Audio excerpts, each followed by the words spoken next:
Cara Trails, and we have our bike ped citizen at large. So we do have a quorum. We're missing a couple of people, but we'll see if they trickle in. I know quorum is more than half, and we do have more than half. So that being said, I don't think so. We don't have any digital scoring forms for individuals who aren't present. Unfortunately, we printed everything. Everything is in person, so they're welcome to attend online. But because our final agenda item is going to be consideration and action, and we need all the scores to kind of rank, it would have been kind of hard to get the scores in on time for this final agenda item that we see today. And just to kind of go over that agenda item, obviously we had the call to order, we had the roll call. We will see if there are any public comments. Then we will have 3 presentations, a break, 4 presentations, and then our final break. And that break will be used to make sure that we're checking all of the scores and all the evaluations. And when we get back from that break, then we'll show the results of this process and discuss what potential action you all might be willing to take for the TASA, the Transportation Alternative Set Aside. Are we recording? Are we getting started? Everything's great. Okay, great. Then I will I don't think I can click through. You're good. Okay. Perfect. Yeah. 901, Eva Garcia, we do meet quorum. Do we have any public comments? We do not have a formal process. No. All right. Then the first item on our agenda is presentation and evaluation regarding Military Parkway project. But before I get started, I should have put some ground rules. Everybody has their folder in front of you. I know you've already done this once before, but just as a reminder, you have your comprehensive form that you can track what you're scoring, and then you're going to be submitting with your initials your scoring form. And if you raise that paper, MPO staff is sitting in the back. They will come by, pick it up, and enter the scores in our master sheet. Do we have any questions? No? Okay, then do we have the City of Mission here to present Military Parkway? Yes. Thank you. The clicker, yeah, should be. Morning, my name is Edgar Gonzalez. I'm with the City of Mission, here to present Military Parkway. Military Parkway is a reconstruction roadway project. It's going to be widened from the existing 2-lane road. With it, we'll be adding sidewalks as well as lighting and pedestrian and bicycle sign crossings. So the project's located in the City of Mission with a length of about 2 miles. It'll begin just west of Inspiration and connect to FM 1016. Currently, there's no existing pedestrian facilities in this project, in this area where the project is located. And so with this project, we'll be providing the sidewalks throughout and realign it with the hike and bike trail, which is just north of this project. The funding requested is to pay for the construction of the sidewalks as well as lighting and pedestrian and bicycle signal crossings at intersections, and also to realign it with the Mission hike and bike trail. Currently, the PSNE is at 90% complete. Construction cost for this project is at $19,811,191. The available funding we have right now is close to $7 million. Shortfall is about $12.8 million, and what we're requesting for this project is $4,017,985. It is scheduled for fiscal year of 2027. And there you kind of have a typical section of what the project is looking like and where we're looking to add sidewalks. Here's another typical section of the sidewalk for the pedestrian. And then we will also be including a bridge that will to avoid the major crossing on one of the intersections. So that way, you don't have the pedestrian traffic mixing in with the vehicle traffic. Military Parkway is environmentally cleared. A finding of no significant impact was received on January 4th of 2024, and the reevaluation was submitted to TxDOT on March 3rd of 2025. Right now, the right-of-way is 30% total complete. There are no railroad impacts with this project. The utility coordination is right now at 30% complete. And here you have the non-motorist crash count rate. We currently have just one in 2023.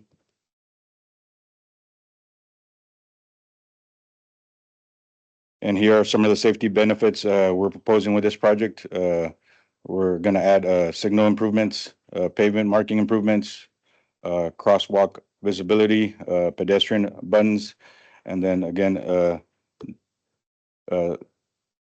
a bridge which will separate, the pedestrians from the intersection with the vehicles.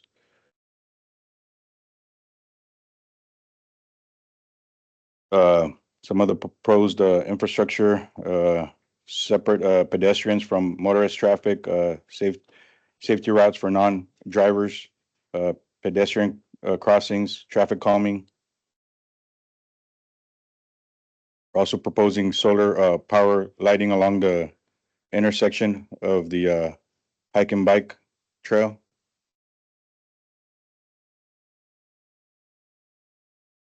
And yes, the project falls within a historically disadvantaged tract.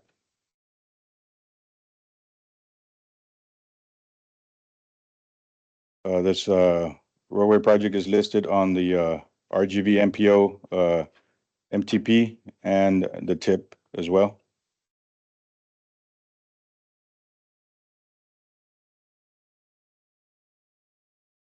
The project complies with complete streets requirements to accommodate multiple modes of transportation. It connects the Mission hike and bike trail, which connects to the Benson State Park and to FM 1016. So with this project, we'll be able to connect the Mission hike and bike trail with the Benson State Park for pedestrians to be able to get from the hike and bike to the park, without having to be on the road.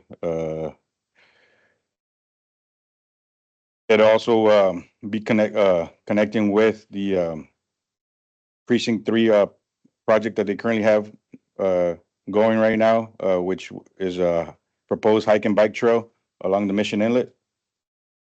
And I believe that project's part of the different precincts connectivity project, to connect all the different hike and bike trails throughout the county. And we're also, proposing to connect to existing and proposed sidewalks on Inspiration Road, FM 1016, and Los Ebanos Road.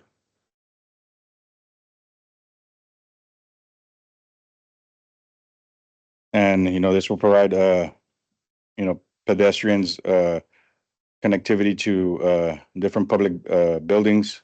You got the National Butterfly Center, the Mission Fire Station number 6.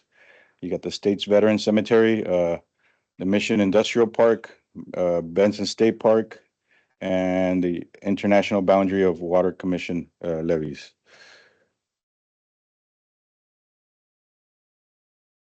The proposed sidewalks will provide connectivity across the city of Mission and Hidalgo County Precinct 3. Is there any questions?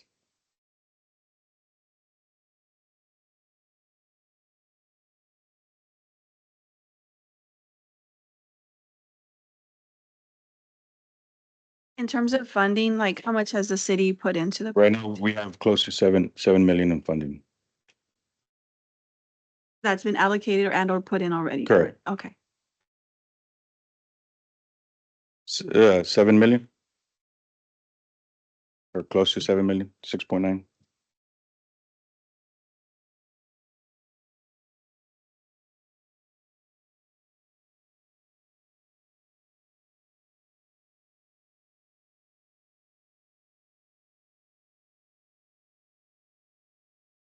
The next item on the agenda is also the City of Mission presentation and evaluation regarding Inspiration Road project proposal.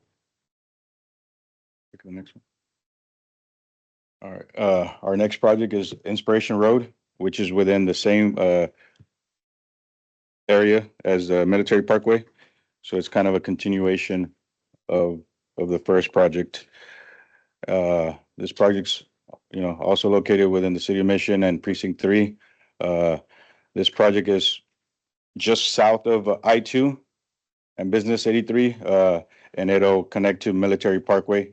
It's a length of about 2.5 miles. There are currently no existing pedestrian facilities. This project will provide sidewalks throughout the project. I'm sorry to interrupt you. Can we go back to the other projects? We have a question online. Oh, okay. Sorry about that. The question for Military Parkway is, what is the speed limit of the roadway? Right now, I believe it is 30 miles per hour once you get on top of the levee. And how many crosswalks are there in the 2 proposed miles? And the 2 proposed miles, Are there crossings? Yeah, crosswalks.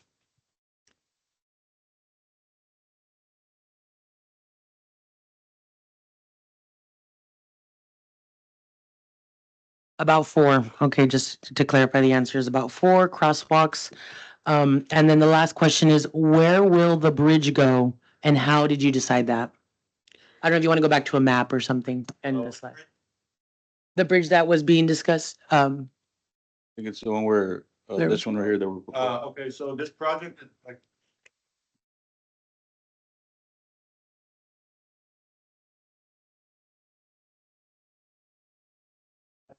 Going the hike and bike trail going under Inspiration Road okay. and under Military Parkway. So that's what that bridge is.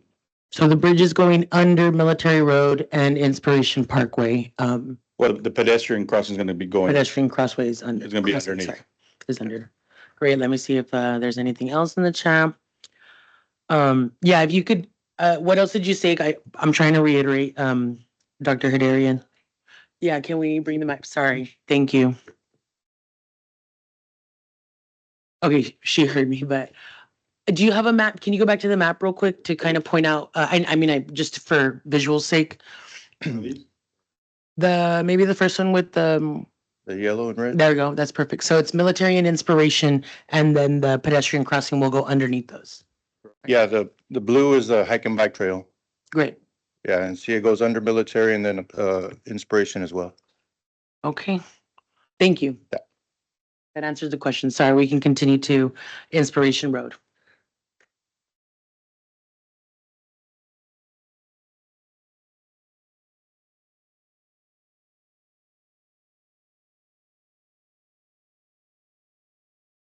Okay, again, the project, or what we're requesting funding for is going to be to be able to provide the sidewalks throughout the project. The project does intersect with the Mission Hike and Bike Trail and the proposed Precinct 3 Hike and Bike Trail. And, the funding we're requesting is for the sidewalks, the pedestrian, bicycle signal crossings and at the intersections. This project is currently at 95% complete on the PS&E. The construction estimate for this one is 14.7 million. Available funding we have right now is a little bit over 13.6. Shortfall is 1.1, and we're asking for about $1 million of funding. Current scheduled for fiscal year of 2027, but it can be accelerated to let in fiscal year of 2026. Inspiration Road is environmentally cleared. No finding of any significant impact was received on January 4th of 2024, and we also resubmitted the evaluation to TxDOT on March 3rd of 2025. Right away is 30% total complete. And there's no railroad impacts on this project. Construction ends just south of the tracks at Business 83. No formal agreements are needed, and the utility coordination's at 60% complete. As far as non-motorized crash count rate, there is a total of 3 in a 3-year span. And then some other proposed safety countermeasures are the signal improvements, pavement markings, crosswalk visibility, and pedestrian push buttons.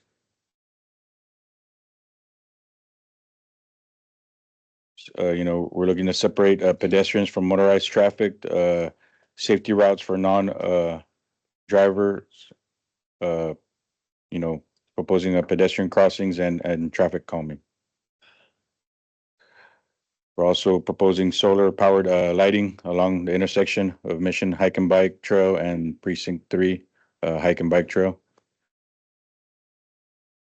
And this project also falls under the historically disadvantaged tract.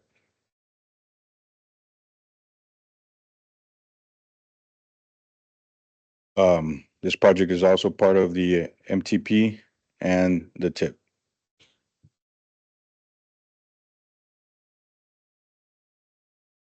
Again, this project will connect the Mission Hike and Bike Trail. It'll connect also with the Precinct 3 Hike and Bike Trail, which is currently under construction along the Mission Inlet. And we're proposing to connect, these sidewalk systems along Inspiration Road, Mile 1 South, and Military Parkway.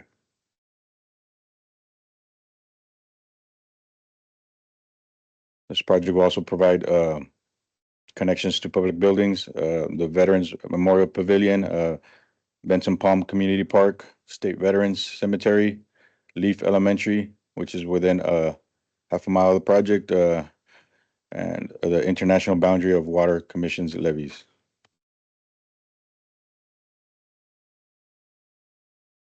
The proposed sidewalk will provide connectivity across the city of Mission and Hidalgo County Precinct 3.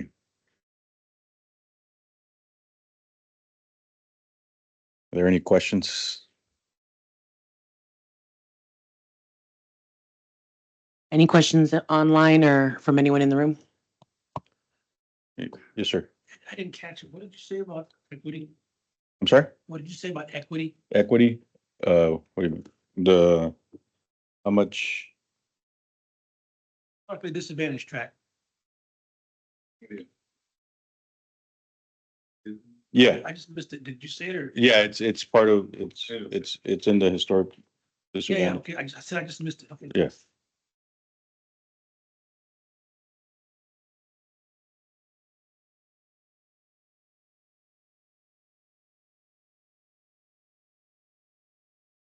Looks like we need a minute in the chat. If you have any of your scoring forms ready, feel free to raise them up and we have staffs on standby so they can start inputting those.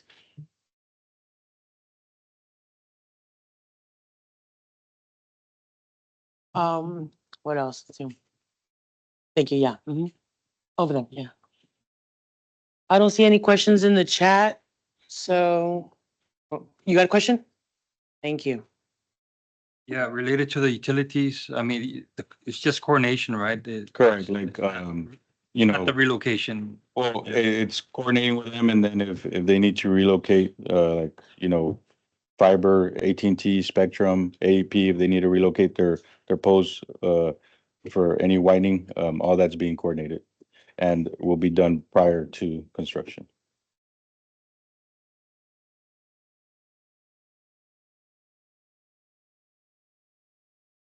We do have a question in the chat. It's, do you have plans for filling the remaining $0.3 million shortfall?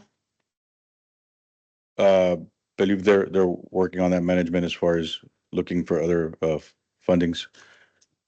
Great. The next question is, when there is mention of connecting an elementary school, we want to know about safety and how that is being considered.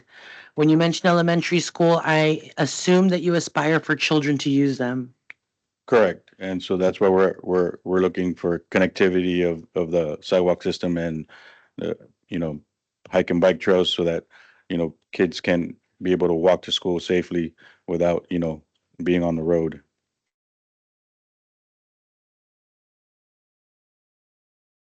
Any other questions? All right. Thank you, City of Mission. Our next item is item 4C, presentation and evaluation regarding the Nolana Loop project proposal, City of McAllen. Do we have a presenter from City of McAllen? We do not see one. All right, well, I hope Harlingen is ready. Is it the city? Thank you.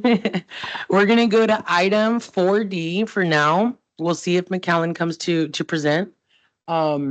We do have their slides, so we're gonna have to fast forward. We'll come back. And again, item D is presentation and evaluation regarding the Arroyo Colorado Hike and Bike Trail East Extension Project Proposal. Yeah, thank you. Good morning, everyone. My name is Luis Vargas. I'm the city engineer for the city of Harlingen. And today I'll be presenting the Arroyo Colorado Hike and Bike Trail East Extension. We are requesting 2,504,160. This section of the Arroyo is section 4, which I will show here shortly on the screen. No worries.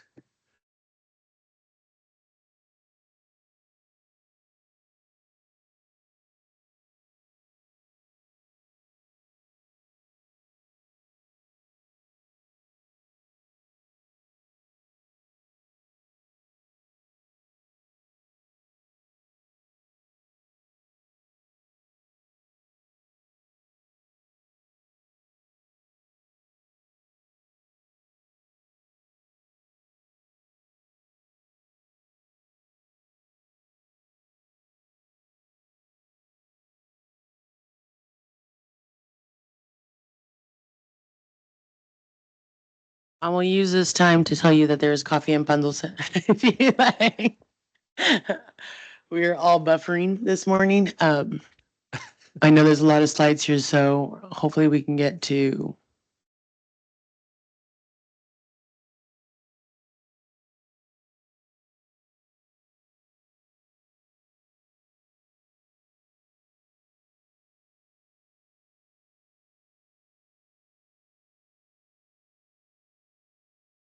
We are, just for the people online, we are trying to get the slide up, and so that's why you're not hearing anything. And yes, if you're joining us online, I'm sorry I cannot deliver pan dulce.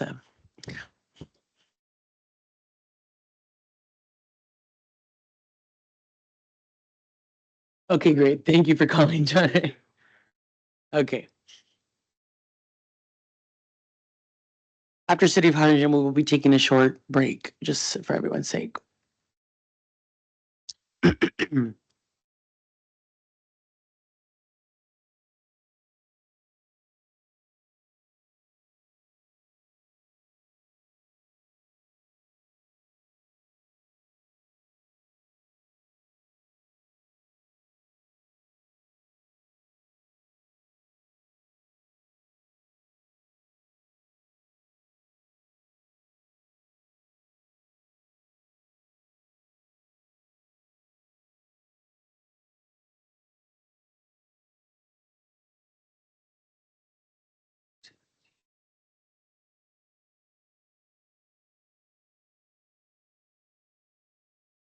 Thank you.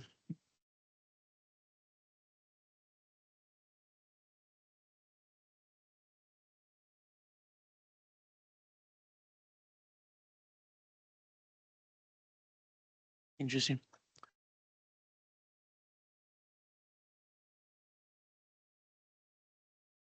Almost there.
All right, yeah, that looks good. Sorry. No problem. Thank you, Ella.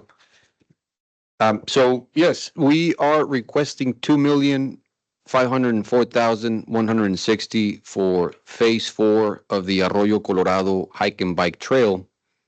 Um, we included a loop on the trail. We have pedestrian bridges. The alignment we are proposing is from the Hugh Ramsey Nature Park on the west and to the FM 509 bridge to the east. And I'll show you a map here. We have a comprehensive plan that tells us that 75% of the Harlingen residents will have access to this trail. And it essentially, the Arroyo Colorado dissects the city from west to east. And so it crosses the whole city. In this map, you can see the project length. We have 4 miles. It's from Loop 499, Ed Carey, where we have the nature park. And then on the east, we have the FM 509 bridge. Now, in the next slide, you'll see the network of the trail throughout the Arroyo Colorado. I'm going to start on the west side. We have phase 5, which is in planning. And we're working with TxDOT right now with the RFQ process. And then phase 2 in green, that has been completed. And then phase 1 in red in the middle, that's been completed as well.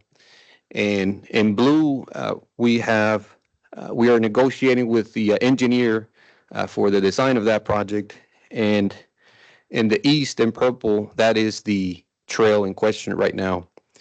You could see the nature park there, right there. There we have our nature park. And the loop that I was saying is on the east side of the proposed trail, we have that trail looping back with bridges.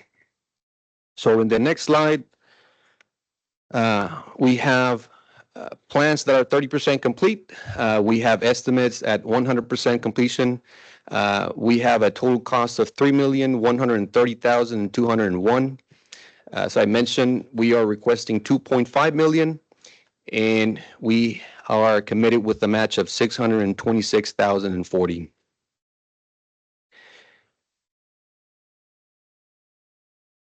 So the Arroyo Colorado is a non-navigable river, and we don't anticipate a permit from USACE. We'll, of course, get the reviews from the IBWC, the Texas Historical Commission, TCQ, and the Texas Parks and Wildlife Department.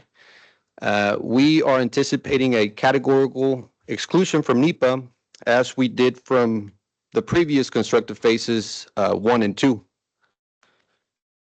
And in this slide, we don't anticipate any right-of-way, or, well, not that we don't anticipate, we won't need any right-of-way acquisition.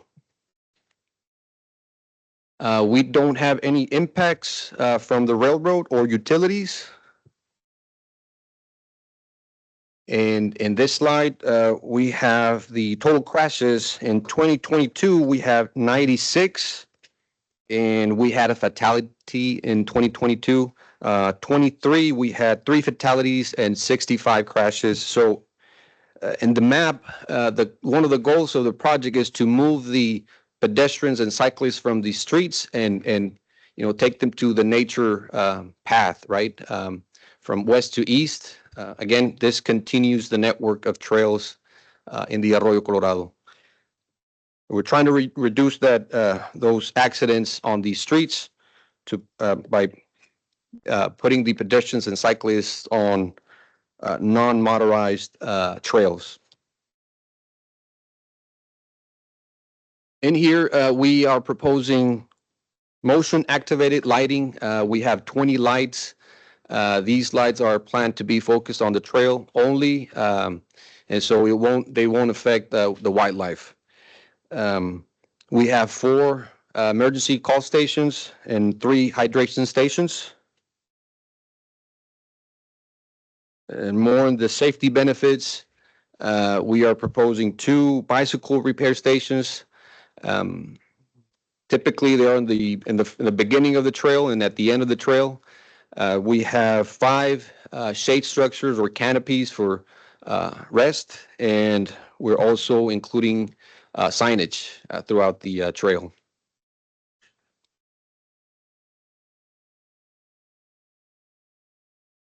Shade structures. So we have an estimated cost of 35,000 each. Each? Yes. Yes.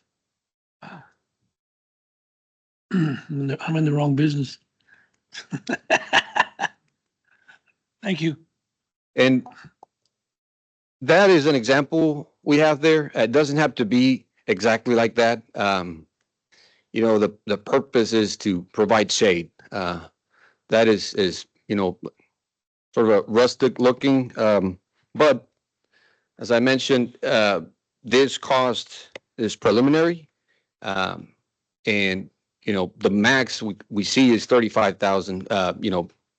If we go to a different material, the prices will vary. So again, we put this as an example. In the next slide, so we will promote the resiliency of the vegetation by maintaining the vegetation surrounding the trail and promoting the ecosystem of the Arroyo Colorado creek or river. And so we have planned on the vegetation management as we do on the already built phases 1 and 2. And then the next slide, the proposed trail is 100% in a historically disadvantaged tract. And the next slide, the trail is included in the Harlingen Trails Master Plan as a very high priority corridor. And it is also included in the Harlingen's comprehensive plan. It is the main artery of the trails, the Arroyo. And so that is why it's qualified as a very high priority. It's mentioned like that because it connects to several parks. I mentioned the Hugh Ramsey Nature Park, but there's also a very popular park further west, which is called the Arroyo. The Arroyo Park. And last year, just as a parenthesis, we had a bicycle competition where people from Mexico and Canada visited the park for off-road bicycling. And so it offers a lot of opportunities for connecting pedestrians and cyclists, in Harlingen and through the valley and in other countries. So, and in the local active transportation plans, we also have it as a very high priority corridor, and is circled there in black in the red line there. And we also have it in the active transportation and tours plan, which is also known as the Cara Cara Trails. And in there, you could see McKelvey Park. That's another park where we would connect to it once all these phases of the trail are completed. McKelvey Park is where phase 1 starts. The Arroyo Park that I mentioned is almost at the middle of phase 1 and phase 2. And then we have more opportunities on the west, which are on the works. But as I mentioned, right now we're talking about the east section within the City of Harlingen limits. And in the next slide, so we are connecting to an existing sidewalk on Loop 499, which is there on Orange. It will connect, intersect, and expand the bicycle lanes, shadows, and trails. Um, we are within the 0.5 miles of a bus route. And in the next slide, you'll see more of the bus stops and the network of transit there. As I mentioned, this section is from Hugh Ramsey to FM 509. And in the next slide, we can see the radii of a quarter of a mile and 3 miles, and all the locations or places where this trail is near, right? And in orange, we have the medical district from the UTRGV. We have in green the parks and hospitals. May not distinguish there on the screen, but we have the medical center. We have the Valley Baptist Medical Center. We have the Clinical Education Building, the Institute of Neuroscience, the Harlingen Collegiate High. There's other parks that I mentioned. We have the Harlingen Soccer Complex that is within those radii. There's another trail very close by, which is the Megjorn Trail, which connects to neighborhoods. It also connects to TSDC on the north. There's Pendleton Park. There's Harlingen High School in red. We have another park within the radii, which is Vestal Park, Victor Park, and towards the northwest, we have a housing authority, Los Vecinos community there. And that's pretty much all the locations that are shown there on the map. And well, in yellow, I didn't mention, but that's a phase that has been completed already, which is the Arroyo Colorado hike and bike there. There we go.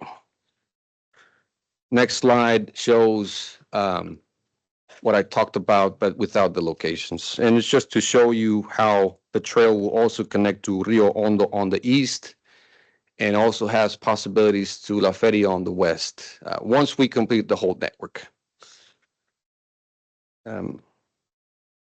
The next slide, as I mentioned, when the whole network is completed, we can connect to Rio Hondo on the east, and on the west to La Feria. And then we're also working on the Commerce Street project in Harlingen, where it will also connect to McKelvey Park. McKelvey Park is one of the parks that I mentioned that it will be in the path of the Finish Trail. And so I'll be happy to answer any questions.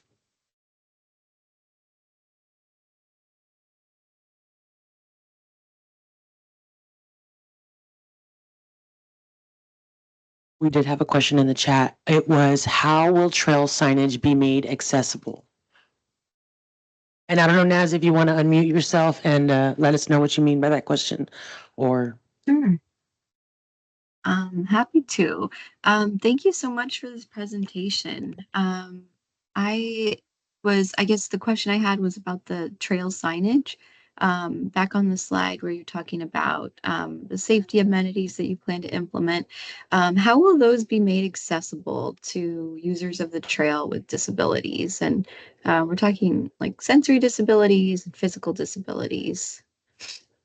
So how will the trail signage be made accessible to people with physical disabilities, or what else did you say? I'm sorry, we could barely. Sensory disabilities. Sensory. Yeah, like vision or hearing, and yeah. So we can incorporate that in the signage for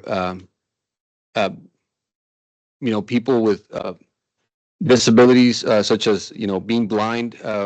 There's ways of doing that on the signs, and so that can definitely be incorporated. Also, the trail is planned to be ADA and compliant from point A to point B.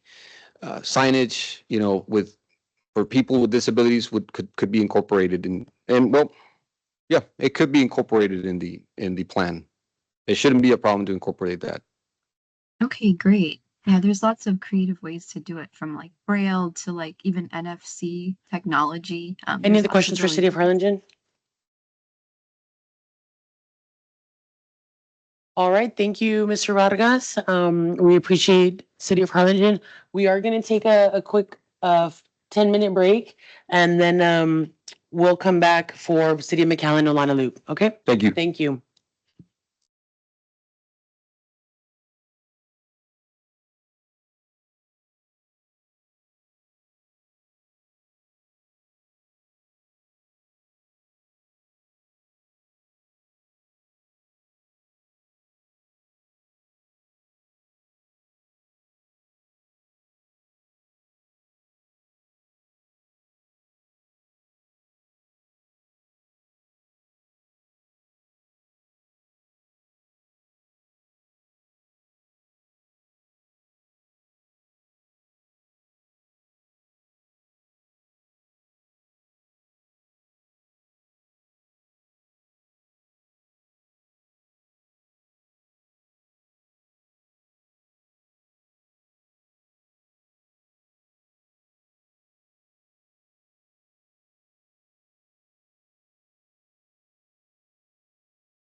through the businesses safely and into our public buildings.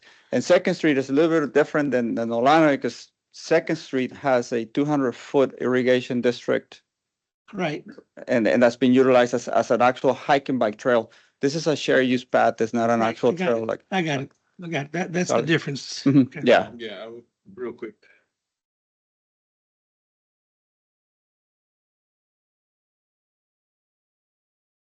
So there on Olana, we have not only the library, but we have the Walmart. And if you're in transit, you know that's one of your biggest stops.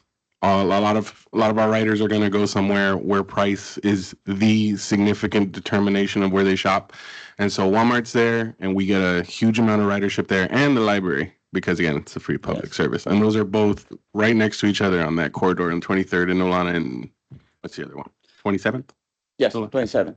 And he's right. It's all transit on that little spot. And just to clarify, it's not a hike and bike per se. It's a shared use path that we're looking for, and we're trying to promote people to walk in that area because it's so dense with traffic. We're trying to get people who wants to park somewhere and then be able to walk or people that are using our trails. And I'll show you an overall map in a little bit. I think is I'm moving. There you go.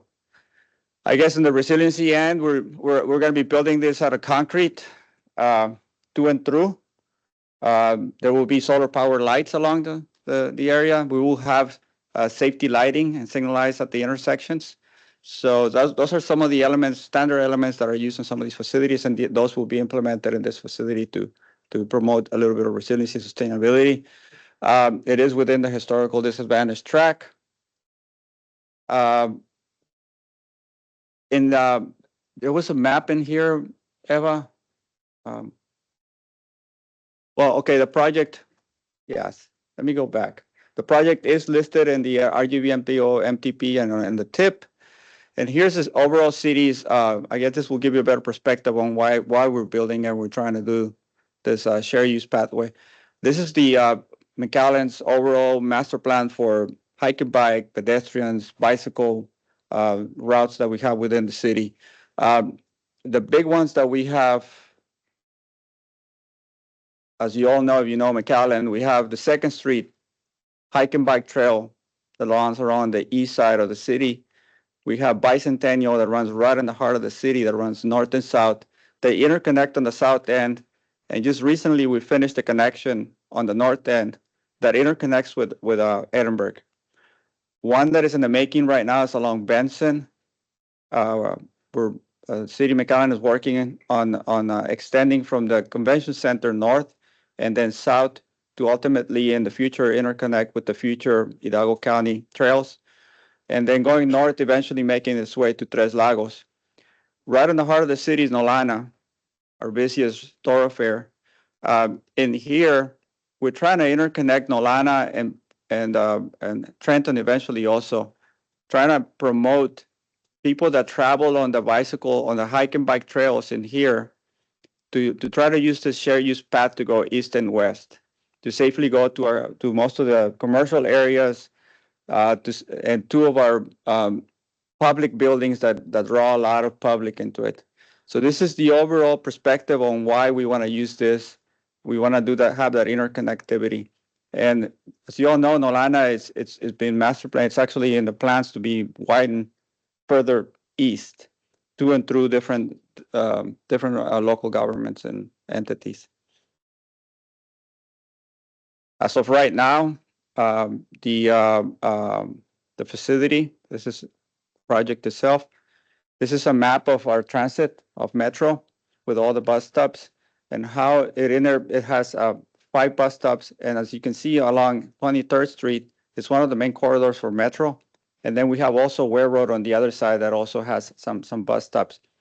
Right near about half a mile northeast of the project is our new Metro transfer station. So anybody that wants to travel anywhere, not just in McAllen, but coming in from other parts of the valley, that's going to make its way into the transfer station, they can actually they're going to be within walking distance to this shared use path. It's going to go east and west, or they can take a bus to the library to make use of it. So again, the importance of this in here for us is to actually upgrade that facility so that when we have so much traffic to be able to increase the safety for pedestrians to actually make their way around the buildings. This is proximity to all the other elements that we have in the city. This is the actual project location we want to implement. This is the existing right now Benson Road Hike and Bike Trail, Bicentennial Hike and Bike Trail, Second Street Hike and Bike Trail. You're familiar with McAllen. This is where all the kind of boutique type of commercial area in McAllen is. Right in here, we have the McAllen Public Library. And then we have the museum, I'm sorry, the McAllen Museum in here. And then we have the McAllen Public Library in here. So along with that, we have a large soccer complex in here, which we get big tournaments, the people that come not just from around the valley, but from all over the state. We also have the high schools. We have some of the elementary schools. We have also nearby a lot of the parks. So there's a lot of interconnectivity for people to get on a bike, make their way into this area of McAllen. And again, keep on stressing, we're trying to upgrade this facility to allow safety for the people that want to, that instead of using their car or they want to just use the bike to go shopping or go visit our library or our museum, that can use this pathway. It will eventually be interconnecting it with the Benson Road Trail and the Bicentennial Trail in here. It is right now only master planned through between the library and the museum, but it is in our goal to do that, to try to have that interconnectivity.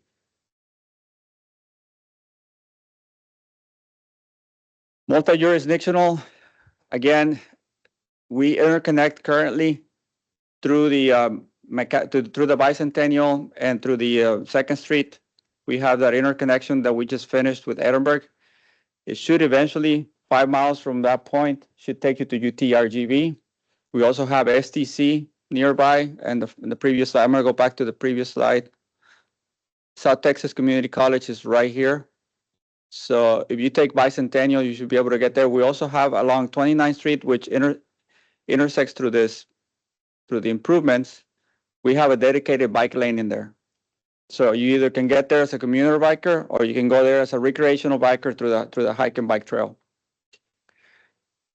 And this interconnection in here to Edinburgh, you'll be coming down from down here to the Bicentennial, and then take an interconnect through UTRGV.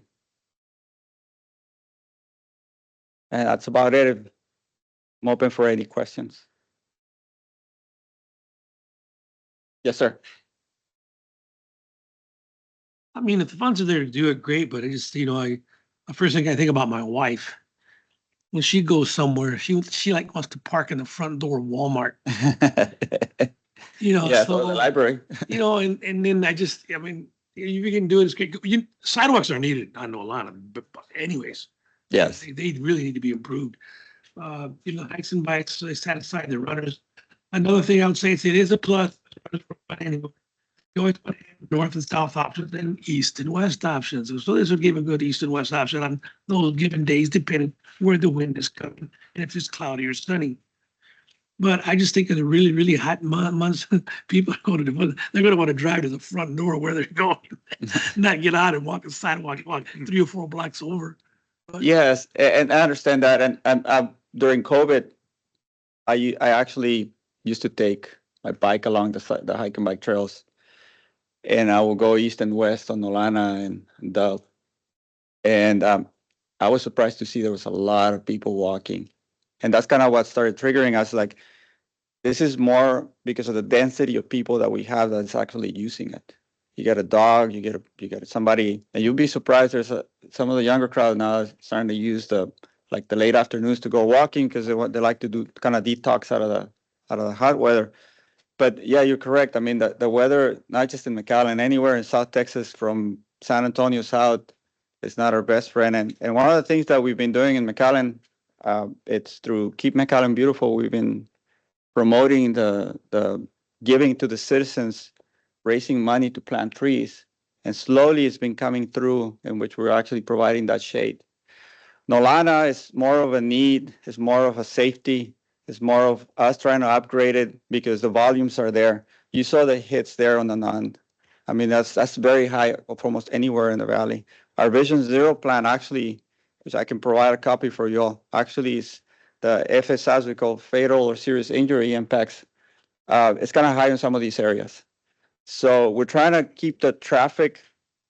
That's where the mediums are coming. We're trying to, from this point, we're going to probably continue expanding them east, trying to keep the traffic on controlled movements and allow the pedestrians to actually use more of that. And being able to park at the library or park at the Walmart and walk for maybe a block or two safely so you can see them.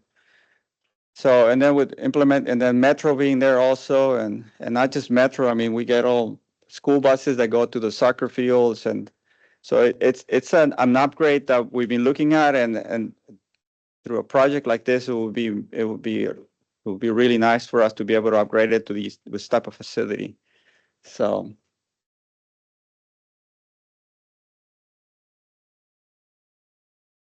Any other questions? Nope. Again, I apologize for not being here on time, so. Have a You're good day. good. Any other questions? All right, thank you very much, City McAllen. Next on the agenda is item 4E, presentation and evaluation regarding the Maverick Road Sidewalk Project proposal by Cameron County.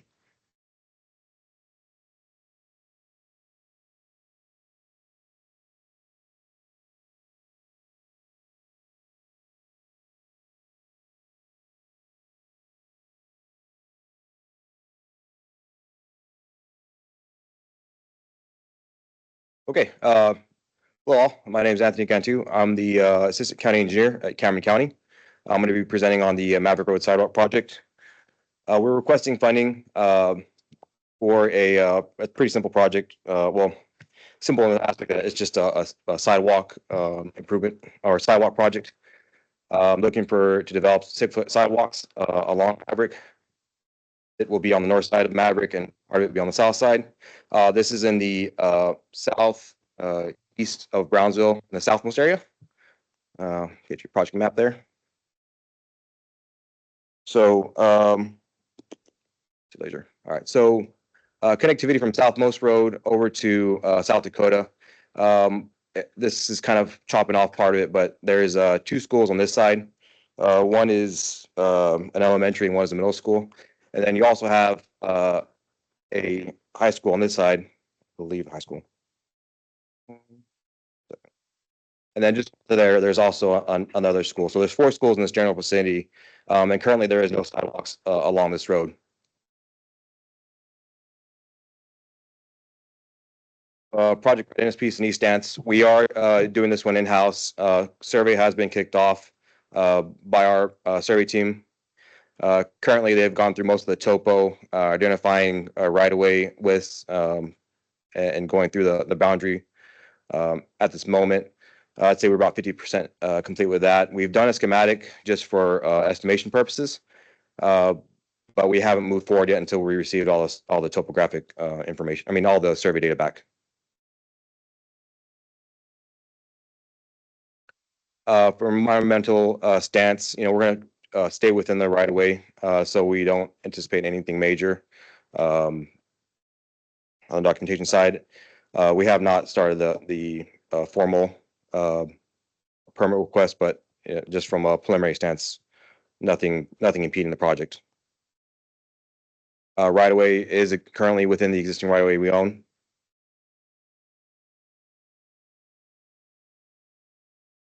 There's no railroad impacts. Utility coordination at this time, we don't anticipate anything major. Again, until we get to a 30% design package, then we'll start reaching out to the utility companies.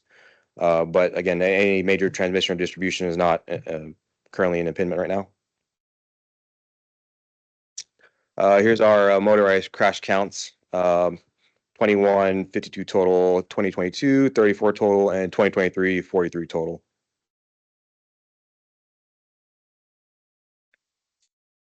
So proposed safety benefits, just in general, adding sidewalks, high visibility crosswalks. We are going to have traffic calming through here. There currently are two speed tables or speed humps. So we're going to continue with that and actually utilize them. Utilize one of them as a crosswalk as well. And then at those crossings, we'll use rapid flashing beacons for notification.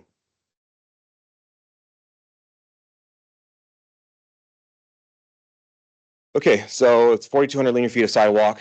We're going to upgrade some drainage where we are in the sidewalk just because of the right-of-way constraints. We're going to have ADA compliant curb ramps, again, crosswalk speed tables, and then the rapid flashing beacons. I have a question. Yes, sir. I didn't know, that's 4,200 for the, like, the whole loop, right? No, so we're only going down the road, completely down the road. Oh, just, okay, I thought it was like, No, not a loop. Okay. No, it's going to be on one side or the other, but only one side of sidewalks, not both sides.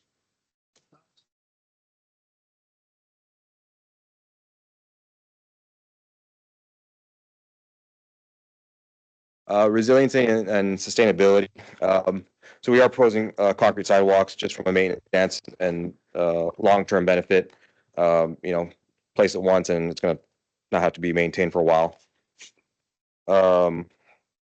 You know, alternatively, since there isn't currently a means for pedestrian walking right now, it actually, you know, ideally we reduce short trips for people that, you know, just need to walk down, and, you know, lower emissions in the area as well. You know, I actually went and did a site visit on this one and did catch somebody walking on the road. So you can see the needs of this area, you know, are evident. The project does fall within a historically disadvantaged tract. It kind of came out. Anyways, so this is within the Katakata Trails master plan. So it is a connecting piece of it. It's not, again, a 10-foot wide, but it at least sets the stage for in the future if they do want to expand or add on to the system. So currently on the south side of the project, we would be connecting to an FM road that does currently have a sidewalk on both sides of the road, and then because the schools are on the other side of the road, it does have a crosswalk across the major roadway. And then on the other side of South Dakota, there currently isn't. This is where we end and terminate because this is within the city of Brownsville. So this currently does not have any connectivity to any existing sidewalks. I will add, and being from City of Bronzeville, we do have project to look at South Dakota, and so eventually we'll connect. Yeah. So yeah, I will state in their, I think it's on here, in their management plan or master plan, they do have a proposed area to improve as well down South Dakota. Yeah, and then second, our Route 7 for B Metro runs through there, and so there is connectivity for transit.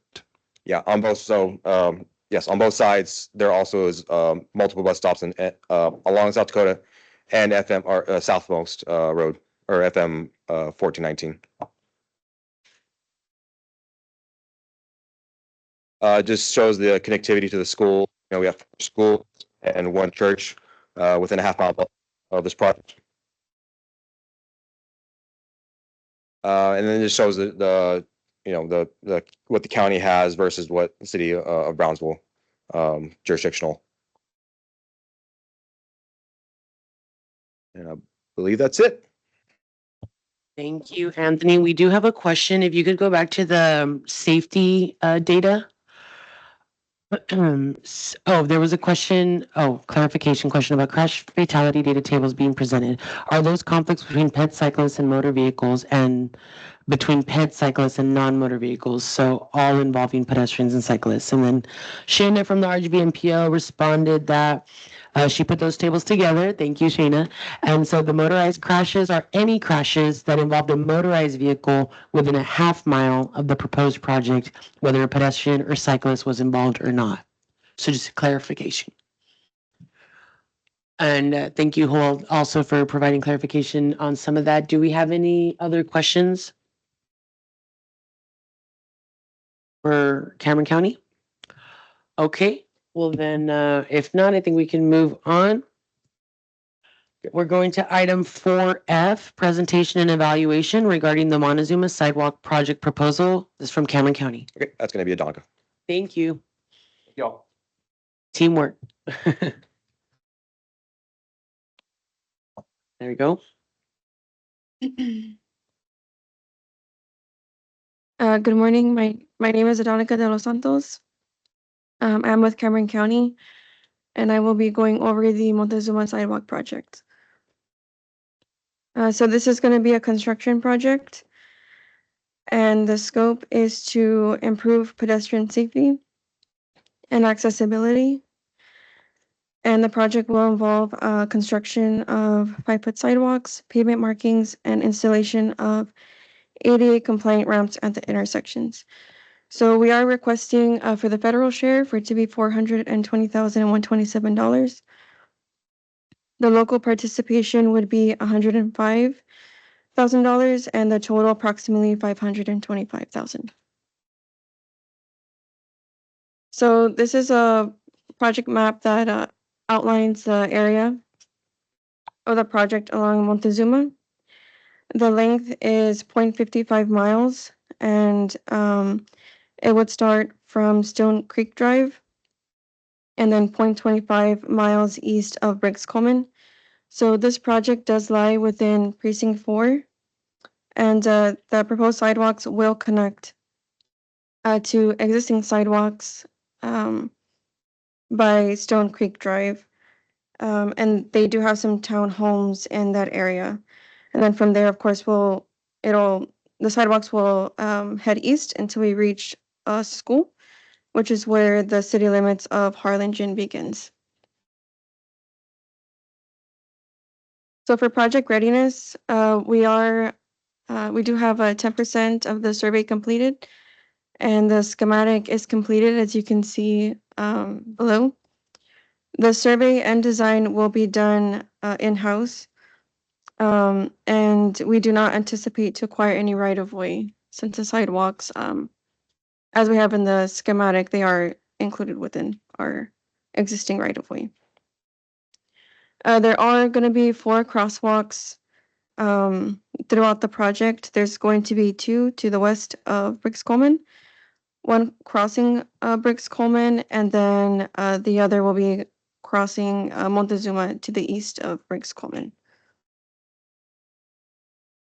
For the environmental, we are going to be working within our existing right-of-way, so we do expect that there will be minimal environmental impacts. As mentioned before, the right-of-way, we do have 100% because we will be working within existing right-of-way. The project is not located near a railroad, and for the utility coordination, we are not anticipating any major utility conflicts, but we will begin coordinating with the utilities pretty soon. For the non-motorized crash count, there is a total of 6 within 2021 to 2023. And there are a few, I guess, overall crashes, about 6 within the project vicinity. For the safety countermeasures, of course, we're going to include the sidewalks and high visibility crosswalks. So pertaining to this project, we will have the crosswalks, center line, pavement markings, and stop bars. So there will be 2,913 linear feet of sidewalk. There will be drainage improvements, ADA compliant curb ramps, and crosswalks as well. So the concrete sidewalks, they do encourage non-motorized transportation, especially for short transportation routes, which ultimately will reduce the emissions. This will benefit residents with limited vehicle access, and it'll integrate with existing pedestrian infrastructure by Stone Creek Drive and will promote safety and physical activity. So the 100% of the project is located within it's considered a historically disadvantaged tract. So there is a proposed trail network in the City of Harlingen Trails Master Plan. So our project is marked by the red line, and the proposed off-street corridor is in blue, which runs through the drain ditch. So to put into perspective, this is an image facing south to the drain ditch, which is the site that the sidewalk will be installed.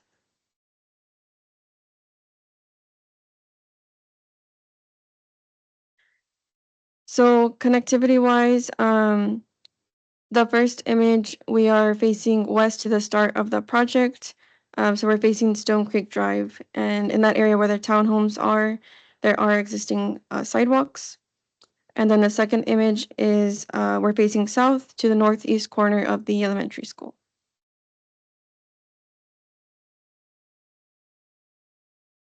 So within the 0.5 mile buffer, there are 4 churches and 2 schools, and within the project vicinity, there is 1 church and 1 school. So this project does support safe routes to school. There is also another project that we had applied for with TxDOT and for the Highway Safety Improvement Program 2024. So that project is 0.55 miles and will include a portion of Breedlove, which starts a little north of that drainage ditch that you see there. And then it'll head south and then turn east and connect to this project that we're proposing. Also, where that drain ditch is at, there is an upcoming project that will be bridge widening with TxDOT, and that is expected to let by December 2026, and will include a sidewalk, I believe, on the west side. So the ultimate goal is to have, these 3 projects connect, especially since there was a fatal accident due to a pedestrian crash on Breedlove Road, approximately 0.23 miles to the west at that intersection.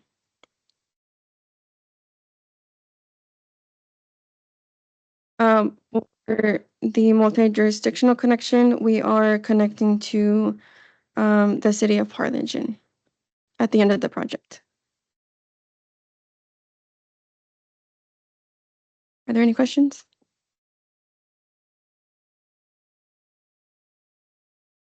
So the location of the sidewalk, since both streets that I saw, they're in the county, they don't have curb and gutter. How far off from the edge of the asphalt are you gonna be? Or are they gonna be right at the property line of the lots, the sidewalks? So the majority of the sidewalks are going to be adjacent to the right-of-way to adhere to TxDOT's 10-foot clear zone. And the other question, I didn't understand on the drain ditch, is it gonna cross the drain ditch with the Yes. sidewalk? So there's no need for a bridge there? It's gonna go along? No, there's going to be a pedestrian railing, and we are going to shift the road slightly to make sure that we have enough space. Okay. And so the sidewalks will only be on one side. It'll be on the south side of Montezuma. Okay, thank you.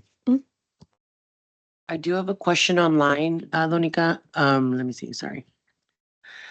The question is, why are you naming the sidewalk project after Montezuma?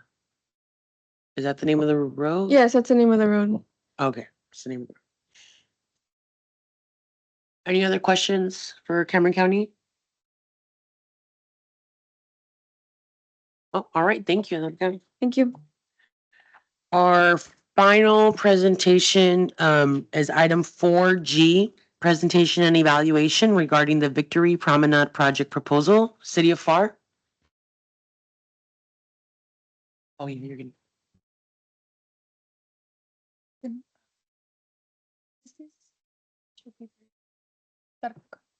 Hi, I'm Miranda Garcia with the City of FAR. I'm a graduate engineer. This is a construction project. It's about a half-mile long, 10-foot wide shared use path that is going to begin at East Sioux Road and run north along the irrigation ditches to cross the Hidalgo County drainage ditch and then end at Eldora Road. Can I go to the next slide? Not sure. So this is a project map. It just shows where our project is beginning here on East Sioux, and it runs north. This is the Hidalgo County Drainage District drainage ditch, and then it ends up here at East Eldora. Can we play the video as well?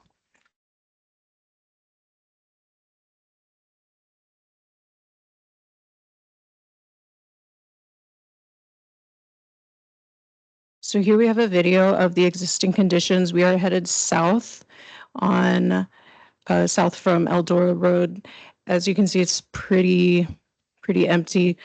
So the need for this project was brought to our attention by the police department. An officer contacted us to inform us that he had seen students crossing the drainage ditch by walking over the irrigation line that crosses the ditch.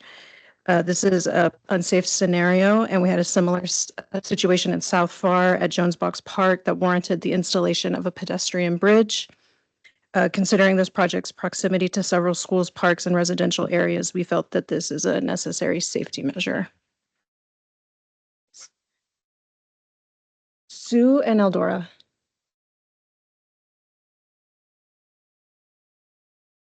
No, this is not. This is like a drainage. It would be between Cage and Veterans.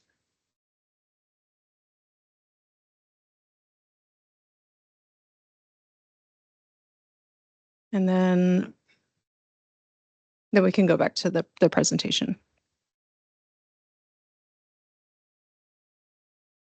And so this is the project map. You can see here this pipe in the foreground. This is what the students are using to cross the drainage ditch. That line is an irrigation line belonging to the Hidalgo County Irrigation District. And then this line up here, oh, my bad. And then this line up here is a sanitary sewer force main. So we can go next. This is also just existing conditions. This is the intersection on Sioux Road, and then this is the intersection on Eldora Road. There are improvement plans for Eldora Road that will add additional along Eldora, and that's planned to begin in August. Will the sidewalk be located at the drainage district right away or outside? The plan that we have for this project, Yes. it will cross the drainage district right of way. That's where we're going to have a pedestrian bridge installed. But we shouldn't have to, I mean, we will obviously have to get permits with the drainage district, but we shouldn't have any interference with any of the infrastructure area. A quick question on that. So do you already have like interlocal agreements with the different, with the drainage district for this project, with the lines and the irrigation districts and things like that? We don't anticipate having to be that close to any of the irrigation district's lines, but they are in the area, and we just wanted to make that known. We shouldn't be crossing into their easement at all. But the drainage district, we have not begun to coordinate with them because we're still in the early stages of design. I would say because they're extending a lot of the projects, so you should, yeah. This is a schematic of our design. I know it's a little small. Here we do have an ACP access road coming out of the Tip of Texas subdivision here. This is still to be determined. We originally intended for that road as an additional entrance and exit for the residents of the Tip of Texas subdivision who have a difficult time exiting out of their subdivisions, main entrance and exit. The design also includes intersection improvements and crosswalk visibility at both East Sioux and Eldora. There is lighting every 150 feet along the path and 2 covered rest areas with benches. Project readiness and environmental documentation currently we don't have any official environmental documentation happening yet. That will take place depending on funding. Our preliminary examination using NMFS ESA critical habitat mapper shows no known endangered habitats in the area. And on the right, we have from the National Wetlands Inventory that the riverine does have a small classification, but I don't think we're going to have any serious conflicts with environmental in this area. The right of way, this is 100% owned by the city of FAR, but we will of course need to get permits for construction near the drainage district's easement. The road impacts and utility, we have no interference with any railroads in the area. However, we are crossing the drainage district's easement and the irrigation district. If I can go back here, the irrigation easement is along the very, very south end here. And we do get close, but we should not be crossing into their easement. The non-motorized crash count, we have in 2021, we had a total of 53 crashes, 2022, a total of 46 crashes, and in 2023, a total of 49 crashes and no fatalities. Safety benefits include lighting, pavement marking improvements, crosswalk visibility enhancements, and a shared use path that is off-street. Proposed infrastructure elements include separating bicycle and pedestrians from motorized traffic, bicycle and pedestrian crossing, and a side path with less than 10 crossings or driveways per mile. This is the, I'm not sure why our title's on the bottom. This is the, let me get to the page. The resilience that promotes and or enhances sustainability.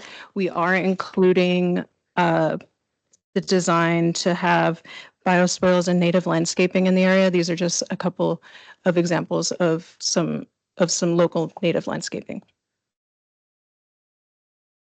Equity, yes, the project falls within a historically disadvantaged tract. Connectivity does implement local and regional active transportation plans. This is consistent with local and regional plans. Our local plan here on the left, this is from the City of FAR Health and Wellness Plan. And you can see up here in this area, this is where it is called out in the Health and Wellness Plan as part of the canal trail system. And it is also consistent with the regional RGV MPO active transportation plan. Connectivity, it does connect to and expands on existing sidewalks in the area. So here in red is the project area, and then in the blue, you can see these are existing sidewalks along Sioux. The connectivity connects to public buildings, schools, and parks. So the proposed project will connect pretty directly to 4 schools and 1 park. So we have here in the bottom left, this is an elementary school. Just adjacent to it, this is a middle school. And then we cross north to another elementary school, a public park. And just west of the expressway, we have the Farn Auditorium, another park, and another elementary school. Real quick, I would really like to emphasize this map, just because, like she said, they do that. Mm-hmm. I have friends that are teachers. I have family that are teachers there at LBJ and North, and yeah, that's a high capacity corridor right there, Mm-hmm. specifically for schools and kids. Yeah. A connectivity, multi-jurisdictional connections. The project is not more than 10 miles in length, but the county road improvements on Eldora will include sidewalks all the way to Veterans Boulevard to connect with San Juan. And are there any questions? I don't see any in the chat. Do we have any questions for City of FAR? All right, thank you very much. All right, thank you. Just to clarify, everyone, we are going to go into our final break. Please take your time submitting your, well, please finish your scoring forms, submit them.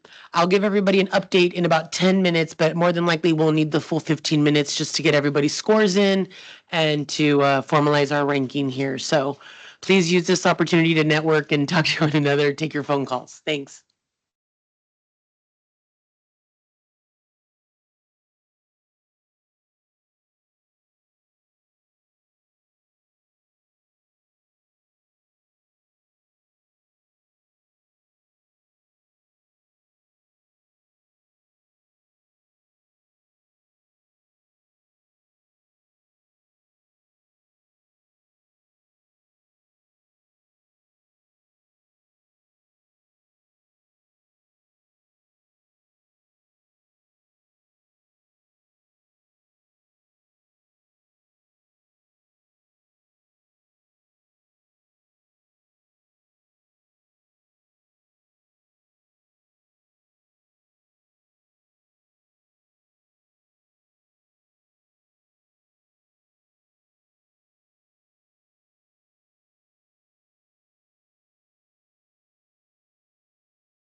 Hey Naz, can you test your audio for me, please?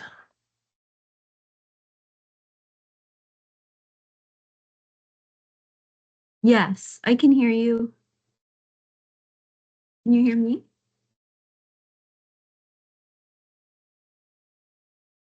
Yeah, unfortunately, it's hard for us to hear you. I don't know how Oh to make this no. louder. Speak again. Okay, I'll try to find a better mic. Can you hear me now? I think you're gonna have to yell at us. We can faintly hear you, and I'm not sure how to change the audio, but give me a minute. Yeah, you can hear me.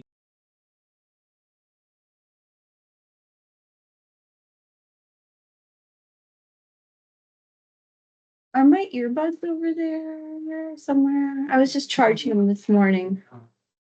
So they should be like on top of my iPad, maybe.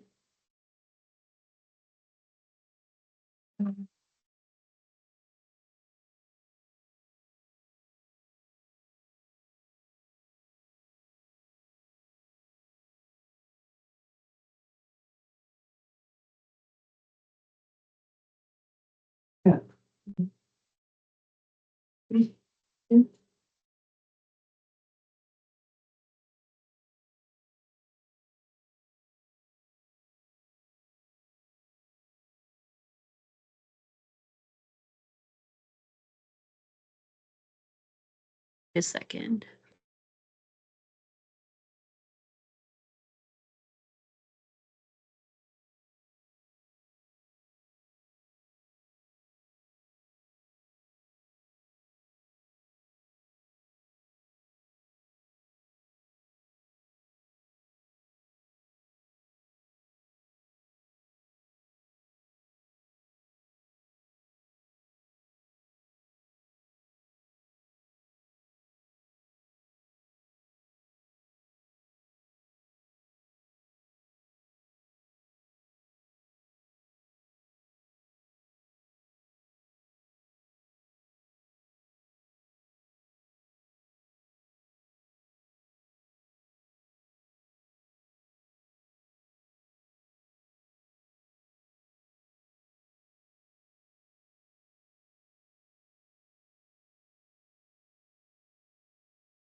I'm sorry, I wasn't on mute. I was on mute.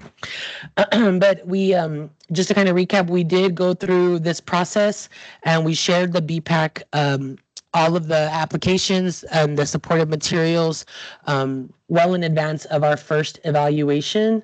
And so the next steps after today's recommendation will be to take this to the Technical Advisory Committee and the Transportation Policy Board to have the funding awarded. I wanted to give a reminder here. This is from a TxDOT, Texas Department of Transportation Alternatives fact sheet. Reminder that the element of the funding is that it is time sensitive. All TA projects must be let for construction within 3 years of award or risk losing funding. That's just to be very clear. And so it's a reimbursement program. Once a project is authorized to proceed via a federal participation authorization agreement, FPAA, once that project is authorized to proceed, the project sponsor will pay for all project expenses and then must request reimbursement from TxDOT, usually on a monthly basis. So just to be clear on how these funds work. In terms of the projects themselves, because it is federal funding, all projects are required to meet federal and state design standards and contracting regulations and requirements. This includes planning projects as well as the construction projects. And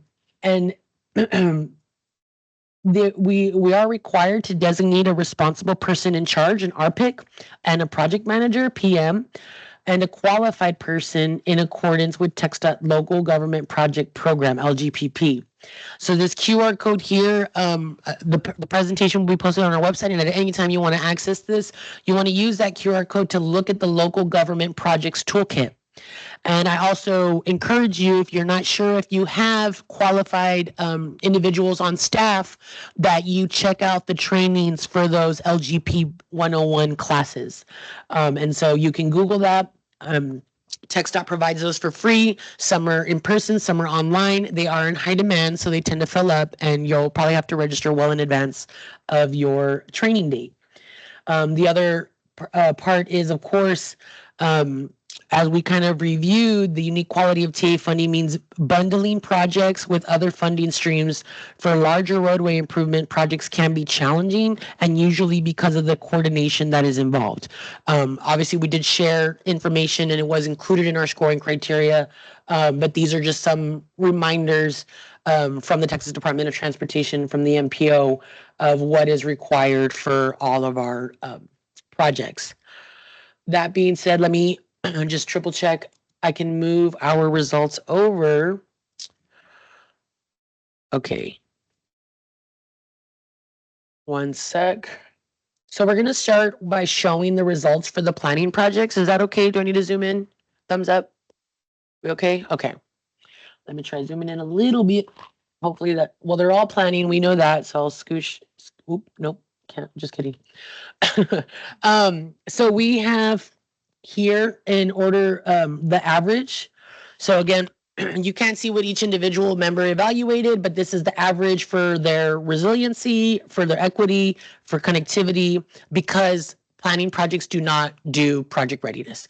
So your total average is here, and then the overall ranking is here. And so the first ranked is Harlingen North-South Corridor Link. Next is the City of Edinburgh's Bicycle and Pedestrian Master Plan Update. And third, Palmview Hike and Bike Trail Planning. Next is Russell Road, Chapin Street Hike and Bike Trail. Sorry if I mispronounced that. And then last, Ridge Road Hike and Bike Transportation Alternatives. We have a total request amount of $1,252,000, but the federal amount available is is that correct? Am I reading this right? Yeah. 929,842. That's only the federal amount, right? That's the award amount. And our requests were in the federal amount only, right? All requests were made in the federal amount. So do we have any questions on planning projects? Do we want to open the discussion, or should I move on to show the results for construction before we open discussion? Yeah. Okay. So for construction, we have a lot more construction projects. We have 16 construction projects, but these are the results. And I won't go over them one by one, but I'll give you a minute to review.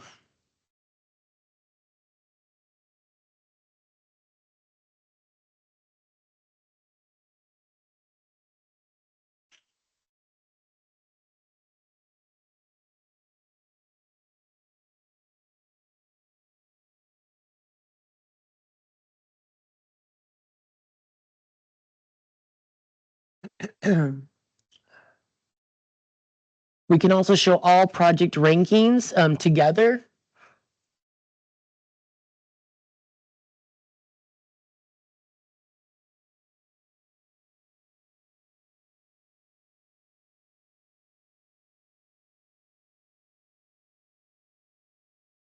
Good question. So feel free to, again, use your mic if you want to discuss something. We gave the total amount as I think I put in the slides. I don't want to go back because I know you all are looking at it, but let me open them up in my laptop. Alrighty. So just as a reminder, we have in federal funding 928,842 available for planning projects, and for construction projects we have 8,359,584. And what the Bicycle and Pedestrian Advisory Committee is doing today is taking action for a recommendation, and again that will be next sent to our technical advisory committee in April at their meeting, where they can chime in and also set some recommendations. And then from there, we'll go to the Transportation Policy Board, our governing body of elected officials, and they will make the final decision, hopefully via resolution, to award the federal funds available to the region. Eva, what's the cutoff at this point for construction? Like, which of these projects would be the last one to get funding? Yeah, I'm like, we are, let me show you. Anticipating funding the planning first so we can determine how much availability is Left for for construction? Yeah, so we can What- go back. What do you guys? That's kind of the question. So do we want to kind of look at planning? In the past, we did fund all planning projects because it was close to that minimum requirement. But of course, this is a recommendation from you all, and that's why we do have a discussion here. I'd say real quick before we do that, let's assume we only do the minimum and what that would look like here. Because, right? So, Okay. yeah. Keep in mind, if we only do the minimum, one of these projects are gonna be partially funded. So do you want to manage the, So this is a total request. This is what we have available. We'll just have. and then we're looking at that total, yeah. So Melanie is leading the Excel sheet. I think she's gonna do that. I'm gonna just kind of take the snapshots and put them into the PowerPoint, if you don't mind. So we can multitask a bit here. Oops. This is Naz. Can you hear know what? me? Yeah, we can hear you, Naz, if you don't mind just speaking as loud as you can, but we can hear you. Okay. I just because I can't really we're moving a little quickly for me, but just for my understanding, what is the discrepancy between like what we have available to reward and what's being proposed? Is there? And what is it? Sorry, I'm sure it's there, but We're actually doing the math right now about to kind of figure out what would that, like which projects can be fully funded and then how much would be left over for any other project. Okay, sorry about that. Thank you. Yeah, no worries. It just takes a minute to kind of do the math.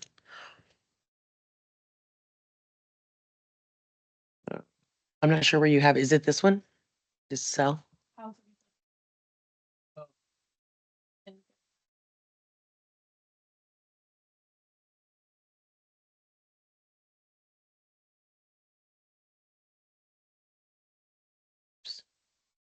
Yeah, that even that's too much.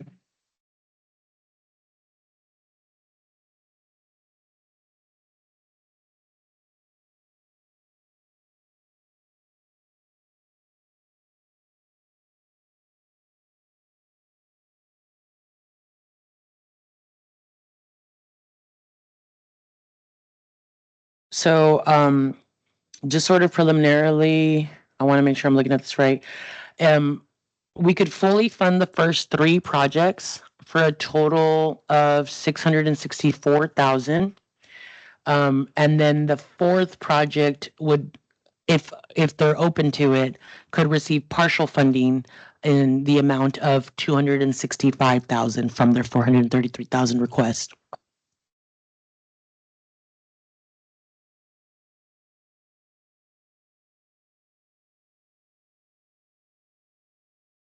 Okay, I'll go ahead and make a motion to rank these planning projects 1 through 5.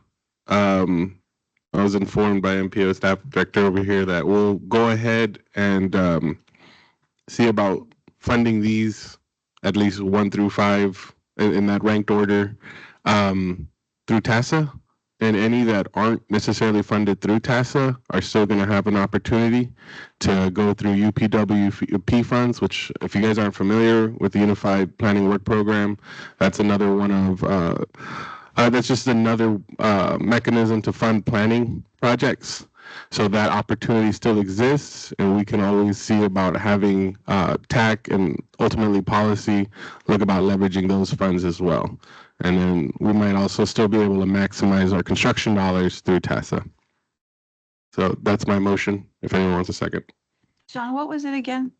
Like to fund them all or? Well, to fund the 10% minimum we're required by policy, I guess, to do through TASA, and just to rank them 1 through 5 right now, and then fund that 10%.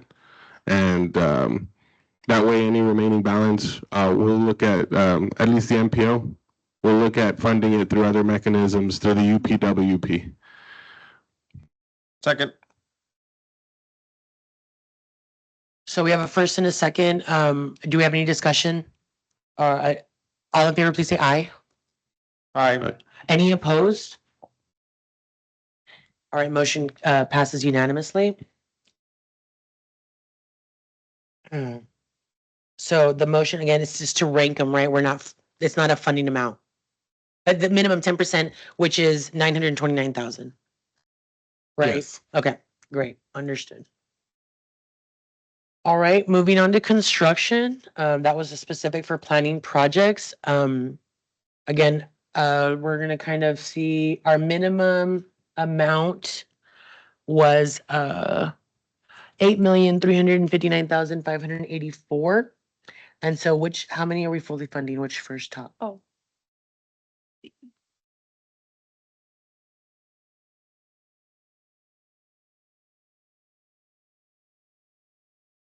Yeah. Too much. Yeah. Do- It's eight. Let me actually write that down here. It's 8 million in federal amount. 8,359,584. Okay, so there's this amount here. So this amount here This is is for the 10, 1 through 10, yeah, 1 through 10. or just to mile 10. Let me see. F10 is, Yeah. this one. Yeah, mile 10. So we have enough available to fund the top 6 in construction projects. How much of mile 10 would you be able to fund? I think that's fully funded too. It's fully funded. That one's fully funded. We can add the other one, but the other one would be partially funded. Cesar Chavez Road, section 2 would be partial funding, and But the this is the amount would amounts. be, This is the amount for the total projects, and we have a total available of this amount, right? yeah. So it'd be 8 million minus the 7 million, no? Yeah, let me do that.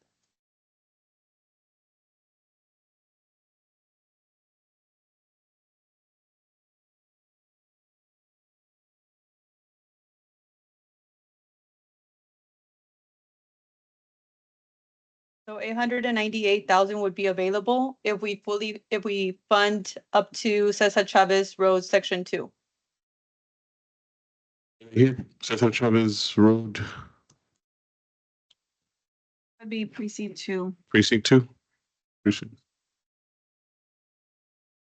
I don't see them here. But again, this is a recommendation that the BPAC will make, and I'm sure they can speak at TAC or at policy to kind of formalize it. That's the good thing, is we do have a little bit of a chance to communicate with them and coordinate any potential partial funding.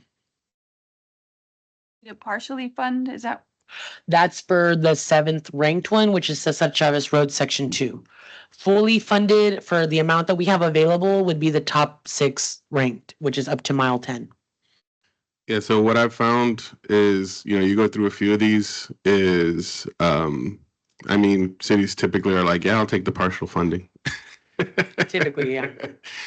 I'll open it to discussion, but for the sake of brevity, we'll just rank these. And with the recommendation, we fund all the way through mile 10 and partially to Cesar Chavez, section 2.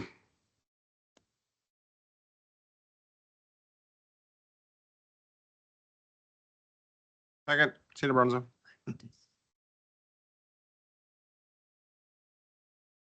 All right, we have a first, we have a second. Do we, all in favor? Or do we have any discussion first? All in favor, please say aye. Aye. Any opposed? No? Okay, then we will take these ranked projects and recommendations to our technical advisory committee on April. And then to our transportation policy board the last Wednesday in April for formal. If you have any questions, please feel free to contact me, Melanie, or Mr. Medina himself. I think, what else can we say? Let me go back to my PowerPoint. All right, we'll put in the results, we'll put in the possible action. I'm gonna go ahead and PDF this PowerPoint and get it on our website. We're also trying to get our meeting recordings on our website. But again, thank you very much. We've evaluated 21 project proposals together. Thank you again. Our next BPAC meeting is in May. I'm sorry, do you have some? I just wanted to show the full list. Oh, Let me go back to the Excel. It's this one. Which one do you want me to go? Which awarded project list? Okay, this is the awarded project list, just so that you understand what the recommendation was and what we're kind of showing. I don't know if that helps. Doo-doo-doo. So yeah, our next meeting will be in May, and you'll see more emails coming from me. Any other questions? Anything? Can I get an adjournment? Motion to adjourn? Motion to adjourn. This is John. Thanks, John. Do I have a second? Oh, well, our MVPs for action today. All in favor, please say aye. Thank you all. You helped us adjourn 45 minutes early. Thank you so much. Yeah, I think you can keep your folders now. We don't need them anymore. Thank you.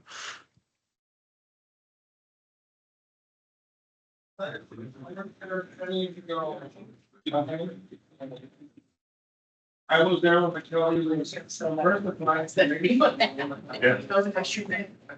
Yes. That's computer? Yeah. Oh, there. We have phase one, phase two. The other phase. Good, good. 10 years? Yeah. 2009 to 2019. They used to have an NPO. Oh, yeah, this. See, NPO. I'm gonna take up a while and some of the bonds. Yeah. 90,000.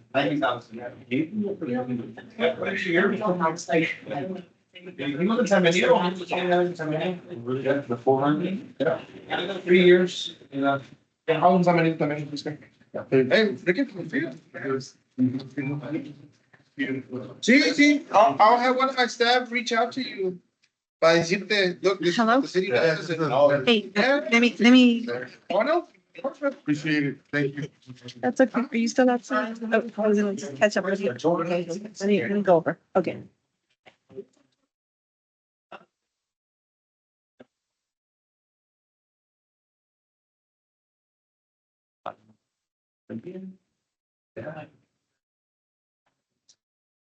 Thank you all again. All right. Thank you, Ella. Thank you. Can't wait to see that.